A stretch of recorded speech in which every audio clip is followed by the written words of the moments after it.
Si queremos que todo siga igual, es necesario que todo cambie. Esta cita que hace alusión al gato pardo no es la esencia de la novela, vamos, ni siquiera son palabras del protagonista.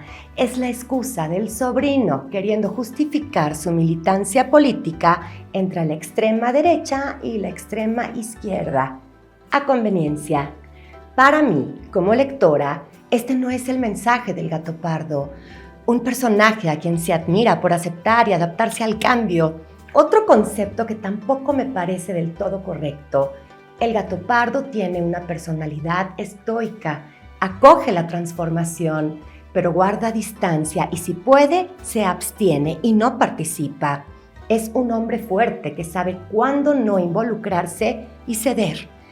A mi parecer, el término gatopardismo tan usado en la política carece de fundamento.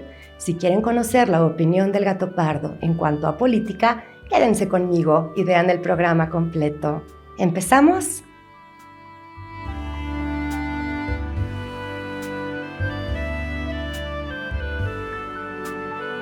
Bienvenidos a este nuevo programa. Hoy vamos a platicar de El gato pardo, novela de ficción histórica escrita por Giuseppe Tomasi di Lampedusa, inspirada en los diarios de su bisabuelo, don Fabrizio Tomasi. El gato pardo abarca tanto que me vi obligada a elegir qué platicarles y créanme, no fue fácil. Voy a pedirles que investiguen los hechos históricos que enmarcan esta historia. Busquen unificación de Italia cerca de 1848 y vámonos a lo nuestro, la literatura. Giuseppe Tomasi respetó el nombre de su bisabuelo para platicarnos esta intrigante historia. Don Fabrizio, el gato pardo, es un príncipe generoso con fama de extravagante, excelente jinete, cazador infatigable, aficionado a las matemáticas, estrellas, telescopios y a las faldas. Además, tiene la virtud de hacer perder los estribos a cualquiera a través de la frialdad en su mirada. En su palacio vive el padre jesuita Perroni, un personaje basado en un sacerdote que también existió. Representa el concepto de la moral católica y ejerce una gran influencia en la familia. Sabe qué decir y cómo resolver. También, a conveniencia, se escuda detrás de la prudencia con tal de no tener ningún conflicto. Digo, no se necesita ser cura para esconderse detrás de la prudencia. El autor nos describe el palacio como un personaje con vida propia a través de una prosa poética bellísima. Las flores bicolores de Murano miraban hacia abajo, admiraban a la joven y le dirigían una sonrisa frágil e irisada. Este palacio es tan grande que el mismo don Fabrizio acepta que no conoce todas las habitaciones, pero su sobrino sí, Tancredi, a quien adopta cuando queda huérfano y quiere aún más que a sus propios hijos. Un joven que tiene el don de la palabra, una gran ventaja en su carrera política. Tancredi nos atrapa tanto por su carisma como por las historias que nos cuenta. Una tarde cuenta una de estas historias y sin saber, lastima profundamente a su prima y mejor amiga Conchetta, hija de don Fabrizio, que está profundamente enamorada de él. A partir de este momento, Conchetta se aparta del mundo. Por otro lado, tenemos a una mujer encantadora, Angélica, hija de un alcalde venido a más, un trepador, con todas sus letras, que ha hecho su fortuna a costa del pueblo. Cuando Tancredi la conoce, se enamora de ella y recorren el palacio, descubriendo cuartos que ocultan secretos familiares como este. Cito, instantes estáticos y dolorosos en los que el deseo se volvió tormento y la represión delicia. Don Fabrizio acepta el matrimonio de su sobrino con Angélica a sabiendas de que ella no proviene de la alta sociedad porque, como les dije, él es un hombre que sabe adaptarse. Además, el alcalde le ofrece una muy buena dote a cambio de pertenecer a la familia y sentirse parte de la nobleza. Otra vez, todo a conveniencia. Conchetta se siente traicionada porque su padre sabe que ella está enamorada de Tancredi. Muchos años después, cuando don Fabrizio está a punto de morir, hace el intento de confesarse, pero todo le parece absurdo. Nos dice que en esta vida solo existe un pecado, el pecado original, y que ya es tarde para mostrar arrepentimiento. Una escena conmovedora donde hace un balance de su vida.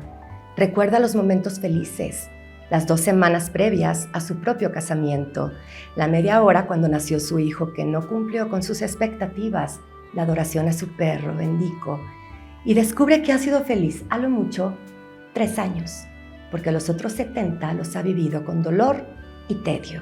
A mi parecer, El gato pardo es una obra atemporal porque su magia reside en cada planteamiento. Es un libro de ideas más que de hechos.